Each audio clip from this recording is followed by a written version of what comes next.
in the comments who you've met, who was the best rock star to meet or the best celebrity to meet, and who disappointed you. Tell me your bad experiences, tell me your good experiences. You know, this is all quite fun, it's interesting to hear other people's experiences, you know. So now I've got Scott Ian and Joey Belladonna. Of course, Anthrax, you know, everyone knows that. The amazing thrash metal band. I love Joey's voice, you know, he's got such a great voice, bit like Dio, bit like Steve Perry. He's got a very clean, kind of nice voice, different to most thrash metal. So Anthrax, more of a band I like vocally when he's the singer anyway, because I love that kind of acrobatic voice, a voice that can do a lot, you know. That's why I'm such a fan of Judas Priest. You know, I'm not so into like Metallica type stuff and that, where it's just the same voice, not particularly impressive voice. I think it's all the guitar stuff that impresses everyone with Metallica mostly. Same with Megadeth, you know. Good lyrics, I think, a lot of New World Order type lyrics and stuff he talks about, which is interesting. Like, the subject matter sounds alright, but yeah, I've never got into those bands. But Anthrax, more so, you know, I like the voice, I think it's good. And there we go. And obviously, first I met Scott Ian, or I may have met Joey first, actually, thinking about it, but first I'll tell you about meeting Scott Ian. He turned up at the venue, I was hanging around. There was another guy there, obviously, again, as the tour bus was there. This was more closer to the concert, if I remember rightly, and we were just sort of hanging around because we had a couple of hours before the gig, and there was this guy there, just a fan, bigger Anthrax fan than me, you know. You could see it was his favourite band, and he was a nice guy. I remember chatting with him and having a laugh and that, and then suddenly Scott Ian arrived, and unfortunately to tell you, this is another jerk moment where they're a bit of a jerk. Basically, he turned up and he was going into the venue, and you could see he really wasn't interested in seeing any fans or talking to any fans, which was a surprise for me, because anyone who sees his Instagram or Facebook or any of these social media things or any documentaries, he's always in the documentaries talking about his favourite band, and he's a big fanboy. He loves, you know, the bands that inspired him and meeting different people, and you know, he goes to Comic-Con, I think, and stuff like that, and he's a big horror fan as well. You know, he seems an interesting guy, a very likeable, normal, nice guy, but in my experience, he wasn't very friendly at all. He did take a photo, so again, I can't knock him. He took the time out to do it, but it was almost like you had to beg him. Not that I never beg anyone, but it was that kind of vibe where you feel like they want to just not see you. So it's like, I was like, oh, can I get a photo? And he did stop, but yeah, he kind of, I remember he kind of stopped quickly, but he had a bit of a pained expression, a bit like, and he was just going into the venue at this point, you know, and we were the only fans there. It was like me and this other guy, so it wasn't exactly, you know, anything to kick up a fuss about. He could have just said, hey guys, how you doing? But yeah, considering he is such a fanboy of the bands he likes, and he wants to see a good reception with the people he meets, by the looks of it, I assume, you know, I'd assume he'd be the same with his own fans, and meeting people he'd be very friendly and nice. But he's a pretty cold character in my in my experience. He wasn't particularly friendly. He kind of just posed, and that was it. And the funny thing was, the guy next to me, he was like, oh, it's really great to meet you and that, and he put out his hand to shake his hand, and Scott Ian went like that, like he pulled back. He went to shake his hand, and he was like, no, sort of. He didn't want to shake his hand, and I remember having a laugh with the guy after, and said, oh, that was a nice experience. And I said, you'll be able to tell people about that? And he said, oh yeah, I'll be able to say, oh yeah, I met Scott Ian. He went like this when he went to shake my hand, and I said, yeah, that's a lovely story, just what you want from your favourite band, you know. So yeah, I felt sorry for the guy, you know. I'm not mad on Anthrax, you know, I'm not the biggest fan in the world, but I think they're a good band, and it was a good gig, crazy gig, probably the most craziest gig I went to. People were stage diving, going on the stage and jumping, trying to get to the stage, you know, and jumping on, and all that mosh pit behaviour type stuff. But everyone who tried to get on the stage, the security would get, and then they dragged them to the side door and throw them out one by one. Everyone, it was literally like that. It was like a comedy show, and they just threw them out the building, anyone who tried to jump on stage, which felt a bit unfair, because it was that vibe. It was so chaotic. It was like people only wanted to run on the stage and headbang and then jump back out, but they didn't like it, the security, so they just got rid of anyone who did that. And I remember I went over the barrier, but not to do that. I'm not that crazy, but because I was getting crushed, people were so fucking crazy, like pushing and stuff. I was like, I'm gonna fucking die here. So I said, oh, can I come over the barrier? And they helped me get over the barrier, and I just stood at the side for the rest of the gig, because it was like, I'm not that big a fan that I'm gonna get crushed to death, thanks, you know. Yeah, I didn't. But back to Scott. Yeah, it was funny, because the guy, I just felt sorry for him, because he you know, was a big fan of Anthrax, and yeah, but he had a laugh. We both had a good sense of humour about it, and yeah, it was almost like he was repulsed to shake his hand. But to analyse it now, maybe it was because he doesn't shake hands or something when he's touring, because he wants to keep healthy. There's lots of things. The touring ritual and routine, they can be very strict. I know Alice Cooper's band were all forced to wear masks and stuff during, you know, well, after the whole demic. I wouldn't call it a real one, but you know, we won't go into that now. You know, a lot of weirdness going on, corruption, and you know, I think it's all coming out now, so you'll know what I'm saying with that. But at the time, you know, they were all wearing masks and all this kind of stuff, obsessively, you know, because a lot of touring bands were having to do that because they were so worried about getting ill and stuff. So that's part of the rules. You got to do that with a lot of these bands, and this was before those times though. So I'm surprised Scott would be so dramatic as to not want to shake hands, but still, they all have their own way of doing things. Like I say, everyone I've mentioned almost has something, like Motionless in White, Chris Motionless with his mask on. This was again before that stuff that went on a few years ago. You know, he was Scott really, I can't think of any reason why he wasn't particularly friendly, but yeah, he didn't want to shake hands. Maybe it was germs, maybe he's a germaphobe, who knows, I don't know, but yeah, he wasn't friendly. It was kind of like, oh, kind of thing. And that was it, and he went in, and we thought, wow, well, that wasn't a particularly nice experience, you know. He might as well have kept walking, basically, you know. It was definitely no good memories from that experience. But Joey, he was friendly. I remember I was wearing a stupid hat that day for some reason. I don't know if Joey was amused. I didn't get the vibe he was, but maybe that was just my own feelings coming through, because I was wearing a stupid hat. I think most people who'd meet Anthrax or whatever wouldn't be. They'd be dressed a bit more cooler and metal and stuff. I was wearing like a donkey hat or something. But it was a cold day. I think it was like January, February, something like that, and it was cold. But yeah, Joey come out really cool. Just come out of the coach, the tour bus. I think it was in the morning, because we were around at that time, just seeing what was going on, you know, like I always do, check out what's happening. Yeah, he just come out the tour bus. I was having a coffee, I think, if I remember rightly, and I was coffee in hand, and yeah, he come out, and I was like, oh, hey Joey, can I get a photo? And yeah, he was really friendly. He a lot more friendly than Scott, a lot more kind of down to earth, and you know, since then I've had him do an introduction of my song Alien Invasion. He actually introduces the music video. If you want to check it out here on the channel, just tap it into YouTube. Yo, this is Joey Belladonna from Anthrax. I want to introduce you to Metal Matt, his new song, Alien Invasion. Check it out. It's pretty rockin'. It's metal. It's awesome. Thanks a lot, guys. Appreciate it. I want to wish you good luck. And I'm sure you guys are going to have some good future ahead of you. And just keep plugging along, man. It's good to be metal. Take care. Metal Matt, Alien Invasion, kick ass.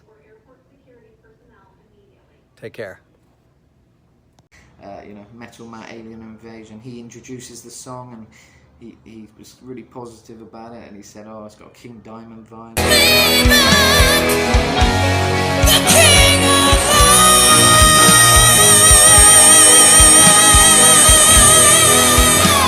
like it. Got the King Diamond vibe going.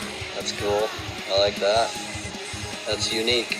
And all that, so yeah, he's a cool dude. I love Joey, really down to earth, nice, genuine guy. You can see he's genuine, you know, and yeah, he's the real deal. So yeah, fair play to Joey. He's he's one of the top ones. I think he's definitely was a nice guy to meet. So yeah, yin and yang with the thing and with the bands, you know, and you know, I guess that's the way with most bands. Not even the band members don't always get along with each other.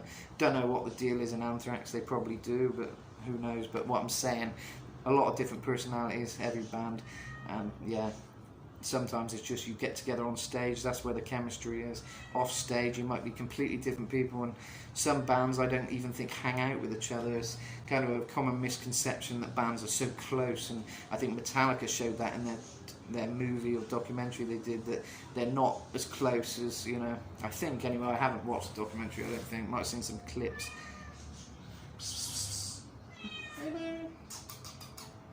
Got my gatito there. Little cat. Oh shit. It's alright, I'll get you some comedian, a bit of food. She's always wanting food, that one. It's not even my cat, but I'm feeding all the street cats in Mexico all the time. But yeah, so that was a funny experience. Anthrax were cool. Sorry, little guy. I'll sort her out in a minute, make sure she's got some food. But for now, I'll finish my stories. So yeah, that was cool.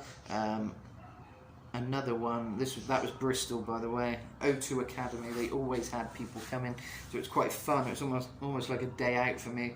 As a teenager, I'd be like, I'm just going to go hang out, see what's going on, because, you know, as a teenager you don't have that much to do, and if one of your favourite bands are in town, it seems like a good idea to, you know, to go see what's happening. And, you know, if it's Bristol, it was very easy for me. So yeah, I went on down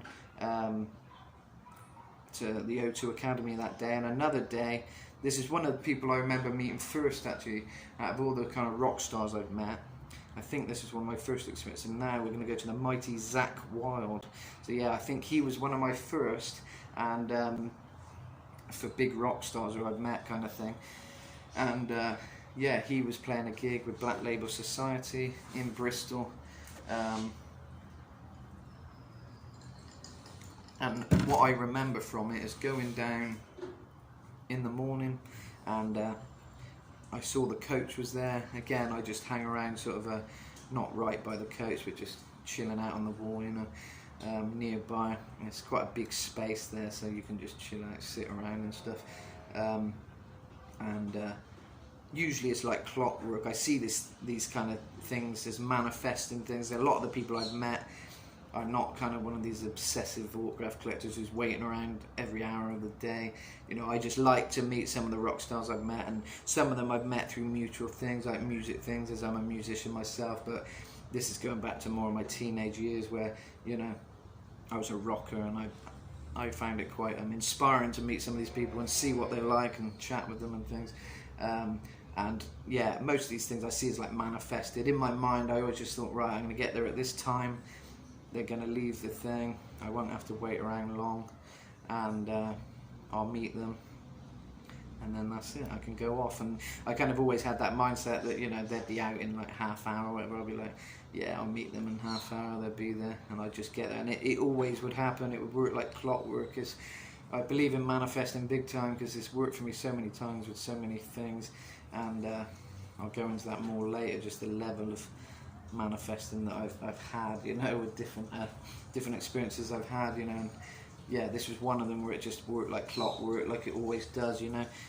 But yeah, he came out. I remember he came out of the coach, and he looked like Zakk Wylde. Some of these people you meet, they're all sort of in disguise. They got their hair up and hats on and beanies on, and they're looking rough or whatever. But in this case, he was looking like the cool Zakk Wylde that I'd seen shredding on the Ozzy Osbourne Budokan DVD, which I had ready to get signed, as well as a Black Label Society CD. And yeah, basically I remember him coming out the coach, and he saw me, and the first thing he said, he was really cool, down to earth. He said, you got some shit for me to sign, man? And I was like, yeah man, if you don't mind, you know. and he was like, yeah man, no problem, you know, really cool American, you know, classic kind of smooth, cool operator, you know, totally cool, like his onstage persona, you know, a very cool dude. If there's any word to describe Zakk Wylde, it is cool, you know. So he came off the coach, and I remember again, they always have their sort of lackey or assistant, whatever you want to call them, or tour manager hanging around, and I remember it was a bit weird. I was just stood there waiting for him to sign the things, and he like shut the coach door, the assistant, which was a bit odd. It was like a bit like they didn't want me there or something. Zakk didn't seem to mind, but it was kind of like, or a bit like, don't get too excited almost kind of vibe, you know. It's like, you know, so he went on the coach with my stuff to sign it, and you know, it was only like 3 things I had to sign, so it wouldn't have took long. But yeah, he decided to shut the coach door, and I was just stood there by the door thinking, God, why did they shut the door? That's odd, you know, odd thing to do. It wasn't Zakk, it was the assistant guy, whoever he was. But then it was kind of exciting though, because then the doors opened again, and he had these beautiful autographs. He'd signed really nice autograph as well. Zakk Wylde's autograph, probably the best I've seen. He does like a guitar, and he signed one of the Black Label albums, and he signed my Ozzy Budokan DVD, which is really cool. And he also signed my Ozzy Osbourne Down to Earth CD as well, which I love. My favourite song, That I Never Had. That I Never Had. I haven't listened to it for a while, but I love that song, and I love that album, Down to Earth. Some fantastic songs, you know. I think it's got Dreamer on it, hasn't it? That one as well, if I remember rightly. So many great songs, and I was more of a fan of Zakk with Ozzy, you know. So it was really cool to like see him there. But then going to his gig, it was a great gig. His stuff is really cool too. I dug it. It was cool, and I remember his bass player. I don't know who he is, but he had really long hair, and you know, he's smiling the whole time. I was on his side of the stage during the gig, and he was just looking at me, and you know, really friendly, kind of nice guy. I didn't meet him other than that, but yeah, he was great. But yeah, Zakk handed me the things anyway once he'd signed them, and that was it really. But I let him get on with his day. I wasn't going to disturb him anymore. But he signed really nice silver Sharpie, and yeah, it looked great. You know, great autographs. Which I don't know where they are now, but yeah, but they were great, and yeah, I had a lot of joy with that at the time, you know. So yeah, he was great, Zakk Wylde. I've been recognised a few times myself, and I hope I'm not one of the jerks, you know. But for my music, you know, when I was about 18, 20, I don't know, people used to recognise me more, because like I said, I was quite big on Instagram at that point. And I remember some guy in Bath, I was with my friend Cam with some beers, getting some beers to go back to a hotel, and some guy was like, hey, are you Metal Matt? I was just surprised. I was like, yeah, and I didn't know what he wanted. I didn't know if he wanted a photo or whatever, so I was like, yeah. I said, yeah, all right, man. And then he was like, I was kind of in shock, and then I paused to see if he wanted a photo or anything, and he didn't say anything, so I'm trying to think what happened then. He just said, oh yeah, oh, I like your stuff, he said, oh, you're cool, I like your stuff, something like that. And I was like, oh, thanks man, you know, cheers man. And then I walked on, but that was cool. And I've been recognised in Bristol once, I think about 3 times or something. I was recognised because my stuff was getting out there a lot at that time. A lot of my music stuff was getting out there. So yeah, even I've had my kind of moments where people have been starstruck. One person was like, oh, someone in Wetherspoon once, they were like, oh, they come up to my table, I was sat there on my own, and because I used to like chilling in Wetherspoons on my own, just going on my phone or whatever. Someone come up to me and said, oh, are you Metal Matt? I said, yeah. And they said, oh, I wasn't expecting to see you in my local Wetherspoon. They said, oh, they said, you're cool, man, you're cool, or something, and that was it. But yeah, it's nice when people bother to do that. It makes you feel good. As a musician, it's like one of those things, you're like, yeah, cool, I've made it. As soon as people recognise you a couple of times, you think, yeah, well, I've kind of made it, that's enough, you know, that's good. So that was nice.